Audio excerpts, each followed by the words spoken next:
Ce danseur franco-congolais s'appelle Bolewa Sabourin. Il y a 2 ans, il a rencontré le docteur Denis Mukwege, un gynécologue très célèbre pour avoir soigné des femmes victimes de violences sexuelles dans l'Est de la République démocratique du Congo. Ensemble, ils ont mis en place un projet autour de la danse pour permettre à ces femmes de se réapproprier peu à peu leur corps. Ces femmes ont vécu les pires atrocités. Certaines ont été ouvertes à la machette, du vagin jusqu'au sein. Certaines de ces enfants, parce que pour la moyenne, elles ont 16 ans, ont été violées 15-20 fois. Elles sont en fait repoussées par la communauté. Elles sont considérées comme indignes. Elles-mêmes se considèrent comme indignes et c'est ça le plus dur. Notre objectif, c'est que déjà, elles arrivent à se sentir bien, qu'elles puissent réapprendre à rire. Puis ensuite, on le fait en groupe.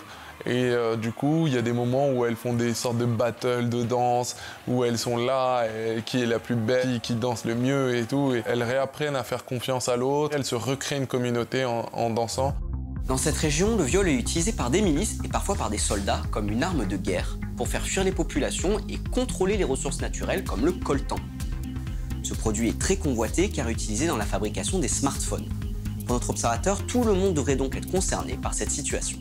Le coltan, on en trouve partout. On en trouve dans la caméra qui est en train de me filmer à l'instant. C'est une problématique qui n'est pas que congolaise. Ici en France, nous devons être conscients que des femmes sont victimes des pires atrocités pour que nous, on puisse avoir un confort, pouvoir aller sur Instagram, Facebook, chacun à son échelle peut transmettre l'information, faire que ces femmes, on les entende, quel que soit le moyen.